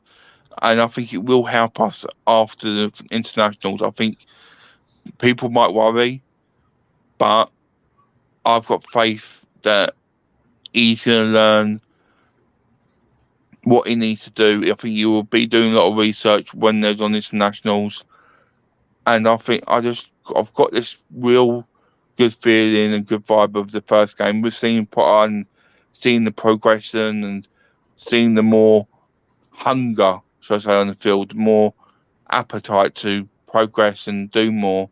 So I think you're right, and I think there's got to be stop with negativity, people. I think there's certain minerals out there that needs to be cut down, and certain other ones as well, I won't mention, need to cut themselves down and realise that it's got to stop panicking and stop blubbering their mouths about. We've got to just relax, chill. Things will be all right. Have a beer, have some roast pork, have some chicken wings with ranch. That sounds fucking good, man. That sounds fucking good. Just relax. I want to come in on all of those points and also the comments that I saw before about the rebuilding. I think, a majority of people were kind of on board with that if we got the right players. And I think the window was amazing. That's definitely sure. We brought in quality that you both were saying. There was one comment there. Can we bring back up that comment about Madrid? There was one comment there saying, I don't know. I will read it. Our fans are so spoiled. So that's incorrectly spelled. Our fans are so spoiled and think that they're a watered-down version of Madrid, which can chop and change its way to a dynasty or dynasty, whichever way you fucking wax your nutsack, forgetting that this ain't La Liga. By the way, he ain't wrong. This ain't La Liga. Well, I want to add to that because, how long was Roman Abramovich there? 2003 until 19 years. 19 years. We have been doing that and we have won always. So it is natural, in my opinion, that the fans will expect the same. And I think that's where some of the divide comes from. I'm aware that things have changed. The league is more competitive. No. But you're going to have to elaborate on that change because, Marvin, you and I have spoken on this, and I want you to say it in front of everybody else. Two nickels and a dime. I think that, there's been change in the way that a lot of the teams are now better, wherein if you look at the 20 teams in the league, there are only two, maybe one or two that are terrible that are going to get waxed every week. Whereas when we won the leagues before, there were at least 10 teams you're expected to roll over. It's not like that anymore, which I was wrong about because I still believe there are teams you should roll over, but obviously there are good players. It's money, though. It's money. Yeah. There's more money in the league. All the teams can compete with that. So you've got to be smarter.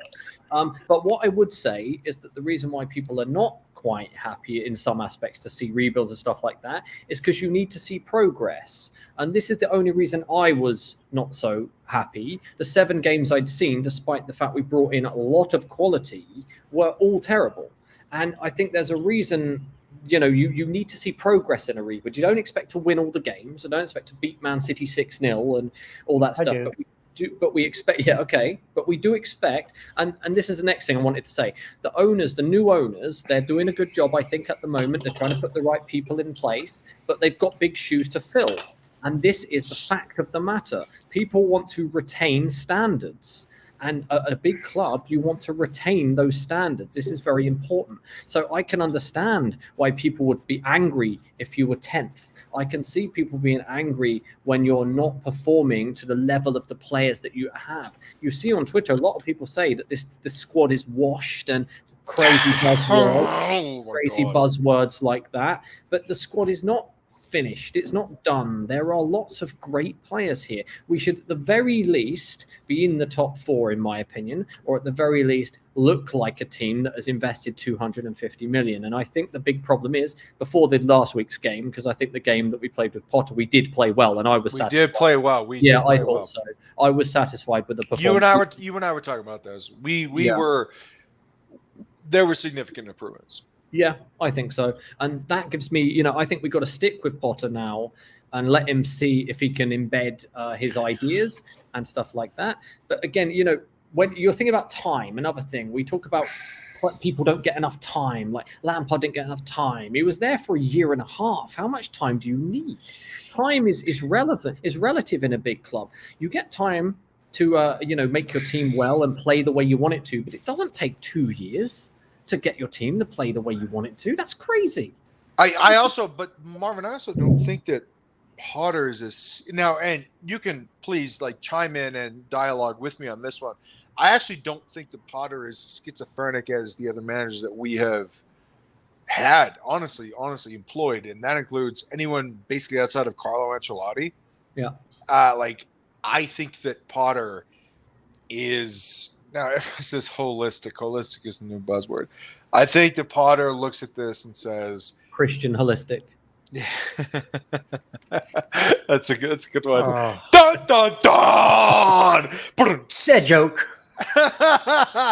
No, but what I'm saying is that I think Potter is going to take an objective view of all of this and say, okay, number one, I'm not going to panic, and I'm not going to let the players panic either.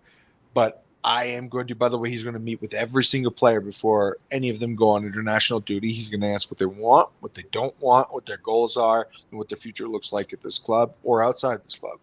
Every single one of them he's going to speak with. And that in of itself, by the way, is something probably no other manager outside of Jose Mourinho would do. Mourinho would do that. Well, let's wrap up on this topic here. But I'm not finished. Let me finish. Oh, well, you paused. I thought you were done. Are you fucking kidding me? I was just getting started. Okay. We'll talk about that one after. But with Graham, what I see and what I feel from him is that he's not going to let everybody freak out.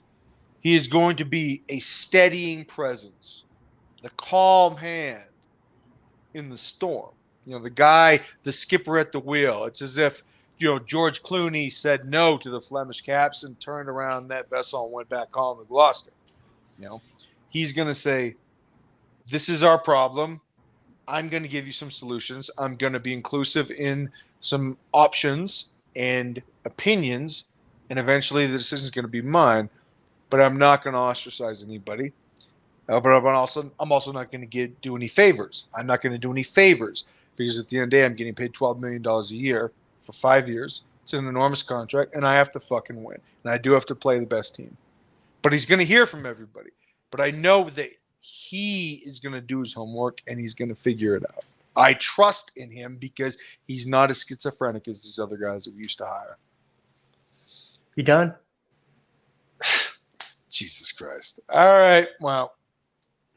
No, I was. Dang. Good. What Lord. happened? What happened? I don't know. I think I pissed him off. I actually missed. I just started talking to my wife, and I missed what happened. What did you cut him off or something? And he left. No, I asked him if he was done. Oh, for Because I God's sake. cut him off last time. Oh, bloody hell. Well, we'll have to. Where are we? Where were we? We're talking about. Let's move on to your next topic, Jesters. Unless Wayne wants to add something. Well, I was just. Go ahead, Wayne. No, that's fine. No, I'm just enjoying the show.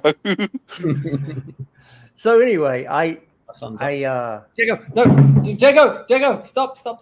Sorry, he nearly rolled off the bed and landed on his head. Oh God, I haven't muted. Sorry, continue. Okay, well, I just wanted to round some stuff out because there's not a whole lot to talk about because we've only had one game under Potter. I just want to know what everybody's expectations are. Good question. Do you want to go first, Wayne? Yeah, I'll go first. I want us to compete in competitions. I don't want us to be like we are at the moment. Like we're not really being competitive in the first 2 games in the Champions League. I want us to get more competitive and get us through. If we get into the quarterfinals, I'll be happy. I want us to compete in the other competitions, and if we can get into a final, great. If we win one, great. It'd be brilliant. I hope for top 4. But this year, watching the teams around us who have improved, I think it's going to be a tough job. But if we get in the top 4, I'll be happy with that.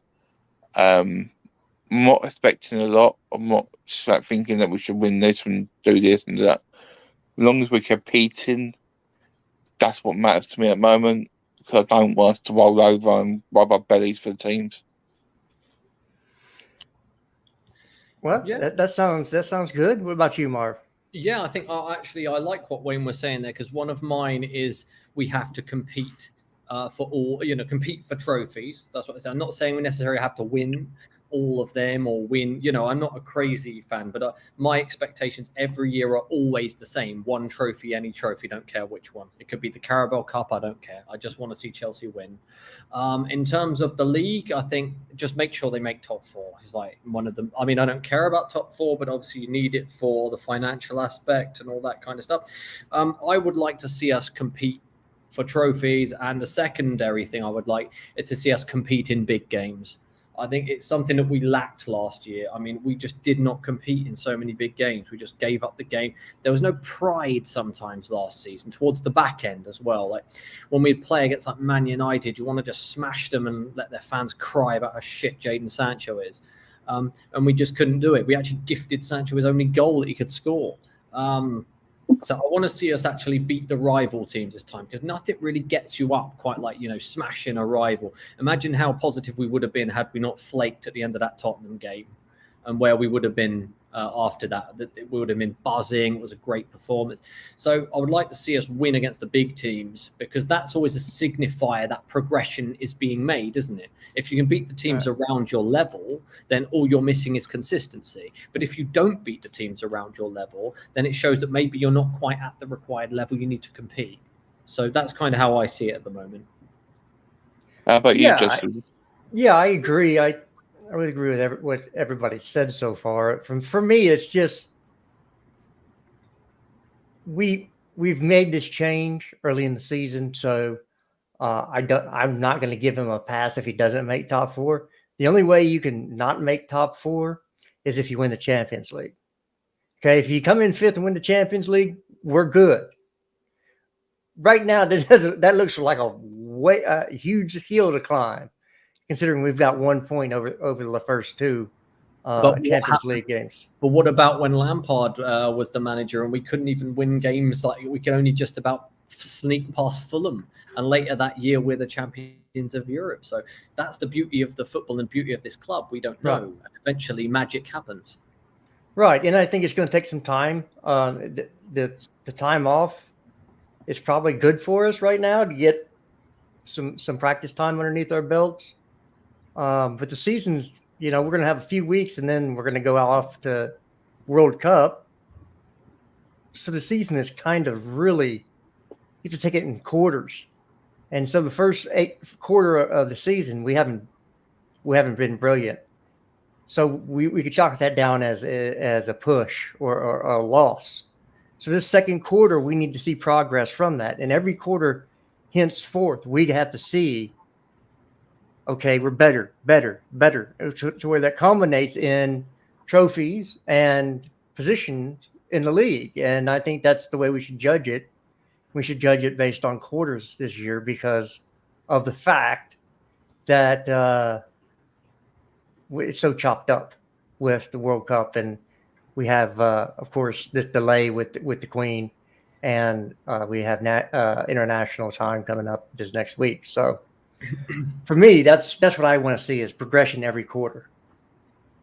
Could I ask this question as well with this panel? Something what I've just thought up, made what's come up this week. I don't know nothing about him, and I wondered if you two know anything about this Salzburg director of football. Nothing. Other I than know one. Yeah, go ahead, Justin.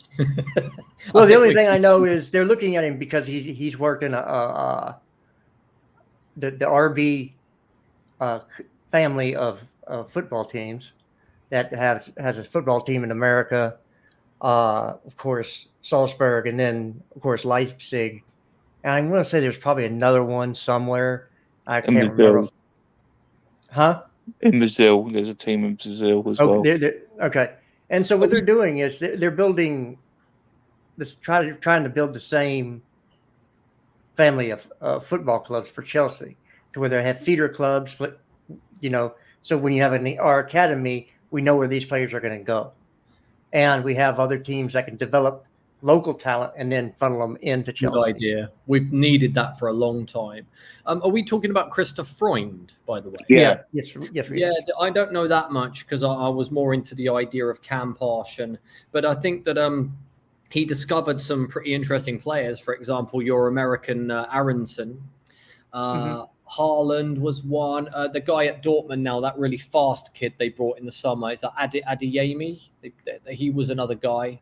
Yeah. Sesko, I don't think Sesko is that great, but I know he was one of the guys that people were talking about in the summer. Patson Daka was on the list. I've just Googled it again. Dennis Schlobosai, Hwang Yi-chan for Wolves, Naby Keita before it. So, good at identifying talent. I'm not sure what role he's going to be doing, but that's all I really know. Yeah, there's going to be like a sporting director. There's going to be a technical director. And then, of course, you've got the liaison that Potter has. I can't remember the coach's name, but Macaulay. He'll be doing the liaise between those kind of middle management and the coach. I'm saying identifying talent, getting feedback. That's really what his position will be. And so you're seeing a structure put in place that we've all been asking for. Hey, we need a director of football. We need a structure put in place. It's getting done now, not a year from now, right now. Good idea. And I think that we're going to really see a change in the way Chelsea do business because of it. Like we said, we need to adapt to the new change, which is that everyone has money now. So we can't do well, I'd say we did identify talent and stuff quite well, but I think the next level is having the best DOF, having the best technical directors, having the best coaches, tactical coaches, having the best team around them. I mean, if you look at a smaller scale with Brighton, that's what they did. They got the people who can analyze who to look for to sign. They've done well with that. They got the right coach, good for tactical direction. They got other guys in place. They bought the right players, and they're in the top 4. And this is data-led teams. If you had a look at the teams in the Premier League that are data-led at the moment, there are 2. One is Brentford, and the other one is Brighton. 2 teams that massively overperform and have got players that now everyone wants. You look at Ivan Toney. He's one of the hottest properties in the world now. So is that McAllister guy. So actually, if you look at data-led teams, Brentford and Brighton are really good ones. And that's what Todd Bowley is reported to be interested in. So imagine we become a more data-led team, but with even stronger directors and technical people in place, we could end up dominating for the next 10, 20 years. Yeah, I agree with you. And I think that's what they're trying to put in place. Hey, sorry, guys. I had to go to the bathroom. I thought you got mad and stormed off. I was like, oh, okay. No, you caught me. It was such timing. It was like, oh, you motherfucker. I was like, oh, no. No, I was like, Jared, oh, okay. I don't get offended by anything. Get out of here. Come on. Well, we were actually just we were talking about what our thoughts are, where we think the team is going to be at the end of the season. What's that Chappelle skit? Ugh, had to take a dump. No. What's the team going to be at the end of the season? What are your expectations for this team this season? Well, I mean, the expectations are enormous. They always will be. We're Chelsea. Of course, we're Chelsea. We're gonna. I think we're gonna win maybe 1 trophy, but we're not out of anything. We're not out of anything. We're not out of anything, guys. Yep. Yeah. Well, I agree. The trophy is you know, and the nicer trophy. Look, I know I'm not English, but I really could care less about the FA Cup and the Carabao Cup. To me, it's Premier League or Champions League, and everything else is. Marvin does not agree with this. That's because you're an American and you don't get the game. This is By the way, Marvin, that's the fine. NBA, the NBA is adopting an FA Cup trophy mid-season. And I'm not even fucking with you. I was just listening to Brian Windhorst, who is the #1 NBA insider in the entire world. Oh. And he said that Adam Silver looks at the Premier League as the standard for leagues internationally. And he wants the NBA to have an FA Cup. And guess what? It's not like a topic of discussion. They're doing it. That is a great idea because I've always been, I mean, I like NBA and I like your sports, but I always notice one thing that there's almost, only one team can win. Yeah, it's like Premier League or bust. Yeah, which must be really sucky if you don't support the best one. No, so what I was just thinking about, because before I joined today's discussion, I was thinking if the NBA said that the NBA Cup mid-season, the winner gets a first-round draft pick in the lottery, then every NBA team would want to win. Yeah. Or it's something that Orlando can win, so that's great. So no. So in terms of what I'm Jared is saying, going in my head, it's like, what you're talking about? No. So the NBA, it's all just like, one tournament for the teams that qualify, and that's it. That's all that's played for in the sport. And it's just it's so much more in English and European football, basically in all of football, is that there's multiple trophies and you can measure your season in different ways. Because I was going to say, because American, I get all sports, but uniquely, I'm an MLB fan. I'm a Yankee all the way. And Aaron Judge, NASCAR. Man. I'm a big NASCAR fan. Mm-hmm. Sweet. So, in my American sports. I want to come back in at Jester's point about not caring about the FA Cup. And because, I didn't mean it offensively by saying that you didn't get that. It's just the fact that for us in the UK, that the FA Cup was like, especially for me as a fan growing up, that was the magic, because we never had a chance to win the league. When I was a kid, I supported Chelsea in 1993. We had no chance of winning the league. The idea of winning the league was only something you could get on FIFA 95 or something like that. So the fact that you could have a cup run and get close and close and closer, it would always feel so good. And that's retained now, because if you win a cup, the feeling is like nothing else. It's just elation. And imagine Mark, you remember 1997? Oh, bro, that was the first thing I saw Chelsea win. It was beautiful. My teacher at the time, I really wanted to go to the game, but I couldn't because I ended up being ill, having an operation. Yeah. And my teacher, that other half, went to the game and brought back the program for the FA Cup final. Come on, man, that is amazing. And I'll always remember that, because I was in hospital in bed, and all of a sudden I turned it on, and all of a sudden Di Matteo pops up with that goal. Oh, it's one of the magical moments in my football career I can ever imagine. 42 seconds. 42 seconds. Let Jared defend himself, because it's not. I preface my comment with, look, I'm an American, so it's a zero-sum game type shit with us. Yeah, really it's for me that's great. You won a mini tournament, but did you win the trophy? There's two the trophies in European football. It's the league that you're in. For us, it's the Premier League, and then it's Champions League. The funniest part about that is that when Arsenal would get like 8th place but still win the FA Cup, they would allow them to still have European football. Yeah. Yeah. And if you're in that position, it's awesome. And you still can do that. But for us, it's not, fine. We won the FA Cup, but, We had an argument with a journalist, actually, Jesters, a few years ago, who was American. I forget his name, Jeff Bozo something. No, that's not his name. I don't like him. He's an idiot. And he's one of the pundits for LAFC.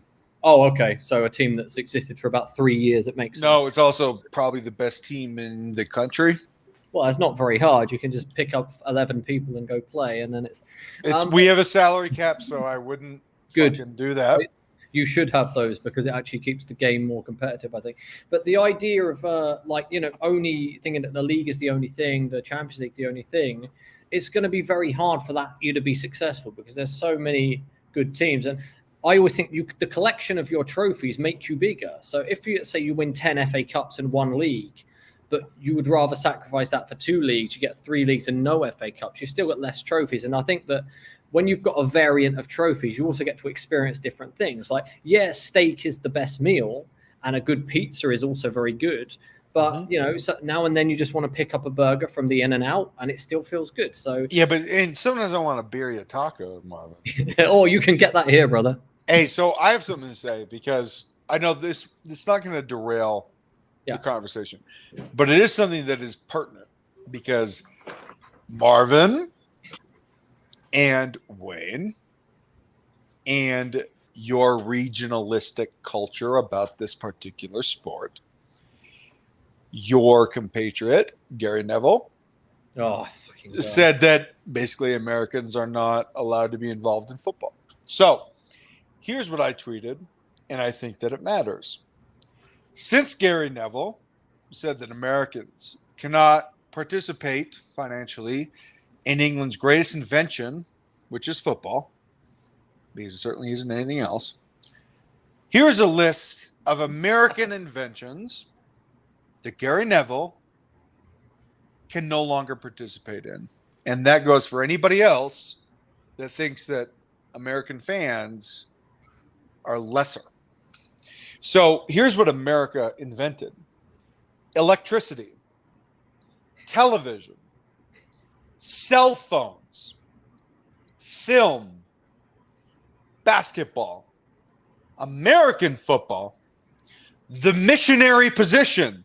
You're welcome. You're welcome. Paper, and the motherfucking internet. So, because we invented those things, and 7 of them are pertinent in particular to his relevancy post-football. I have to say, Gary Neville, you can no longer pass go. I think you have to leave. Because the internet, paper, missionary position, film, cell phones, electricity, and the motherfucking television.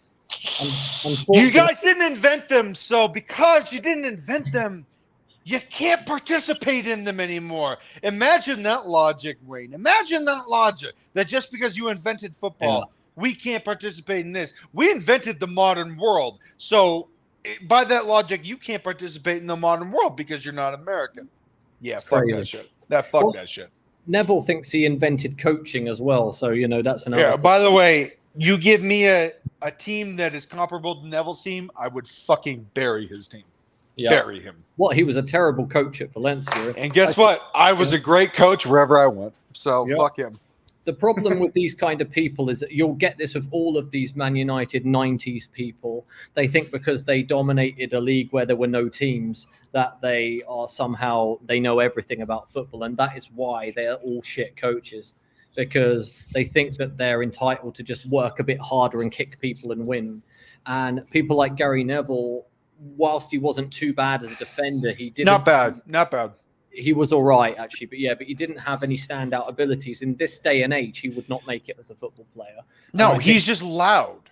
Yeah. And those kind of people, unfortunately, are in charge of all of our media. So then they're against progress. It's not surprising that he thinks Todd Boehly is just like Woodward, just by not even looking at the fact that Todd Boehly is trying to put people in place like technical directors and performance staff to help make the team dominant. Whereas Todd, the Woodward guy, he literally just threw money at everything he could find. Yeah. And then, Does Ed Woodward have the best baseball team, which is the sport itself? Baseball is considered America's Woodward didn't own pastime. anything. Yeah. Does Woodward own, I don't know, the best baseball team of the past decade? exactly. No, he doesn't. I think, can I add another point? Because I think that Sure. I know people are saying that Todd Boehly doesn't know anything about football, and I see that as quite a common thing. That doesn't matter. Yeah, that's what I'm going to say. Because I personally think that skills in business are transferable. And I think that if he's dominant in one, if you're looking at baseball, I think it won't take him too long to be dominant in this. I don't think fucking Todd Boehly went 9 in the black and fucking struck out Mike Trout here. I mean, like, what are we talking about? I don't care that he's not a baseball man either. The guy is successful because you're only as successful as the people around you and the people that you employ. Yeah, that's true. No one's an expert on everything. No one. You have to hire the people that tell you no and the people that tell you what's what. And if you do that, then you're smarter than the people that refuse to do that. Yeah. Well, that's odd. You told me that you knew everything. That's why I employed you, Jared, because I don't know how to fucking season a brisket. There you go. I can tell you all about that. Hey. If you want burnt ends, you holler me up, all right? Wayne, I'm going to need that recipe, my dude. Wayne, I can do you some nice ribs. I can do you a nice juicy steak. Yeah. So now, Wayne, here's tomahawk on the barbie. Wayne, here's the problem is that you are not allowed to do that because that's Texas cooking. Mate, I can do whatever I want. Yeah. If you want some gumbo, I'll do you some gumbo. Now, Wayne, you can't do that because that was invented in New Orleans, which, by the way, is a subsidiary of France. But but what, Wayne? What I'm getting is how foolish that statement is, because it's like, okay, so Americans can't be invested in European football. What the fuck are you talking about? True. I agree with you. Gary Neville was totally absurd saying the things he said, and come on, he's got to remember he don't speak for everyone in Great Britain. He speaks for himself, and sometimes he puts himself in the most stupid positions. And you know, when you talk about him as manager, do you know who he reminds me of? Bob Bradley. Bob Bradley actually won things, so He was a good. Yeah, Bradley was a good coach. I'm trying to hook Khalid. I'm trying to hook him. But no, I can't do it because here's the thing. As soon as I said that thing about, England. Nippon, like 5 seconds after I sent the tweet, he's like, I don't hate Americans. And then he messages me, he goes, I don't hate you, Carly. I don't hate you. I don't hate Americans. By the way, Nippon, for all of his things, good soul. Good guy. Really good guy. He always means well. And he's right. Like, what are you talking about, dude? UK, some people do not hate Americans, man. I don't think that's entirely accurate. No, we definitely don't. I think that people are just a bit threatened by progress. I don't think it has anything specifically to do with it's a possessive thing. Yeah, because I actually personally think if you take a step back and listen to what Todd Bowley said in that interview, I think that the North and South kind of thing that he come up with is actually a very good idea for grassroots. I don't hate it either, man. It will get money into the grassroots football, something that they've been asking for years. Yeah. And it was just an idea. He's floating ideas out there. At least he has by the way, some. it's not like he was married to it. For fuck's sake, guys. There's nothing wrong with a long form interview where the guy's saying, I just bought an English football club. And I'm about to hire Rebel Leipzig's director of football. Great. We're going to do that. And now I have Graham Potter. I interviewed him extensively. I like his ethos. I like his philosophy. I think that he fits in the club culture for what we want to do long term. I look at Manchester City. City Group owns 26 professional teams. I would like to have some type of network like that. Yep. Okay? There is nothing wrong with everything that he said. If he's throwing out wacky ideas, he's just spitballing, dude. Nothing more. But guess what? Everyone is talking about Chelsea. And guess what? I don't hate it. No, me neither. I can't lie to you. I'm not saying you lot are not true Chelsea fans before you think I'm saying that, 'cause I'm not. But for being born and bred blue when I was a baby to now, I think what he's saying is the right things. He's going the right direction. And I think there's fans, opposite fans to us, like Gary Neville, are jealous because we've got American that knows how to run a club, who knows how to run the team, and actually cares about our club. Actually cares. They haven't got that. Wayne, do you know that there's a clause in the ownership group in the North Pole? Zing! No, that states you almost want to call it the Woodward rule. We cannot take money out for 10 years. The ownership group cannot take money out for 10 years in the manner of which Manchester United's owners did immediately. You might as well call that the Mark Goldbridge clause.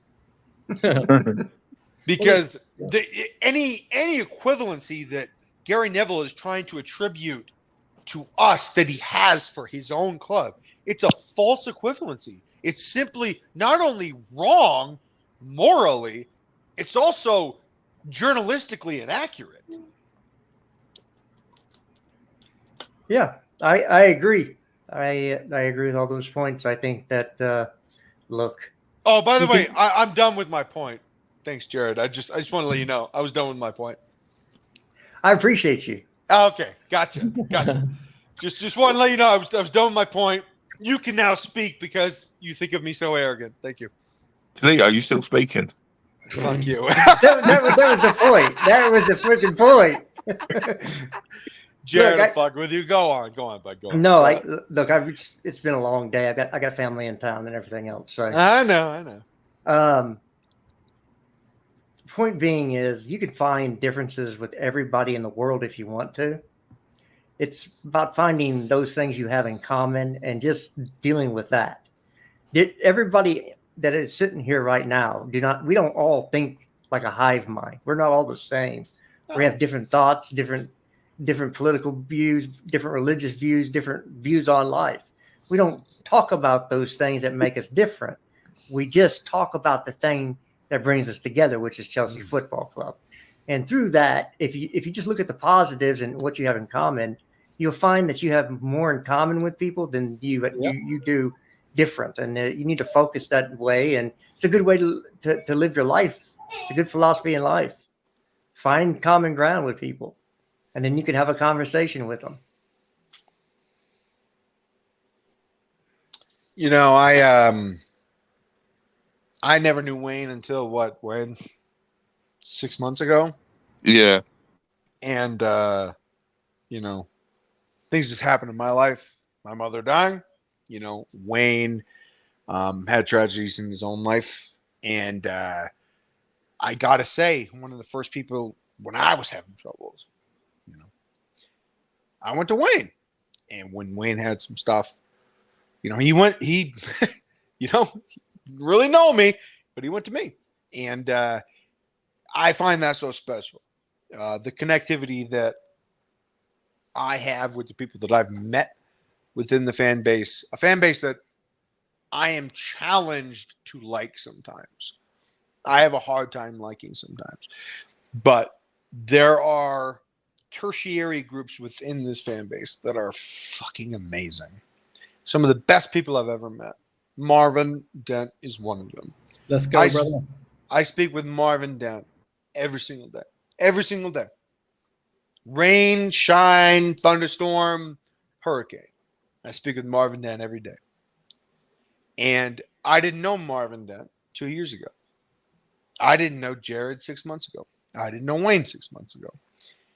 But the friends that I've met and the friends that I now have, it has made my life exponentially better. And us sharing this thing that we have with Chelsea, there's nothing negative about it. Even if the results can suck and we debate and we're like, fuck this player, Asby in particular, don't like him. But at the end of the day, what I am so grateful of and I will never let go is the friends that I have just made. And all three of you are new friends, but they're never going to be temporary friends. Never. And I thank you for that. All three of you. Thank you so much.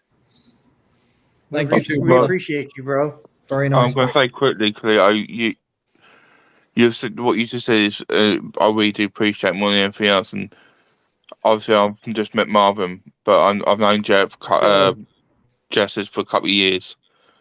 But you, Polly, honestly, bottom of my heart, God's take me, listen to me now.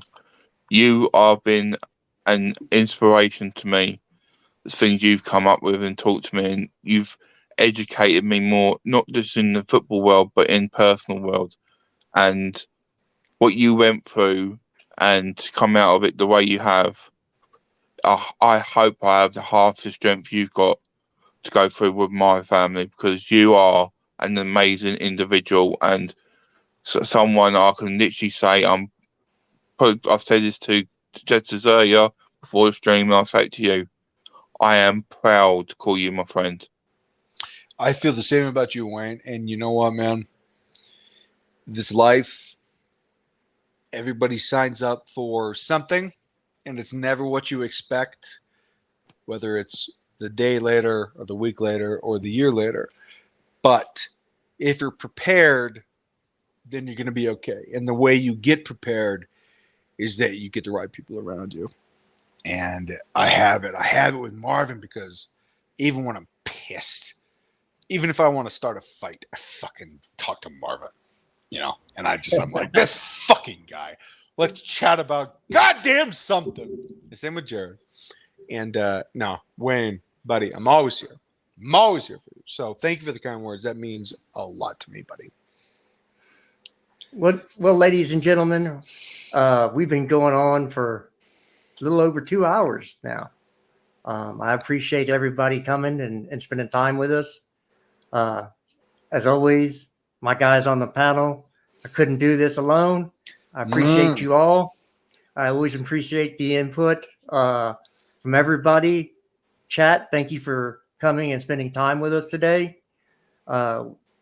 We love to have y'all over for the barbecue. We will be here again tomorrow after the games for 3 Yanks and a Brit. Yep. Or it might be 2 Yanks and a Brit, or 2 Yanks and 2 Brits. We just never know at this point. Three Brits, just Yank and a Carlita. Who knows? Yeah. But we will do something again tomorrow. So until that time, y'all be good. and we'll catch you then. Thanks, guys. Thank you, fellas. Brilliant as always.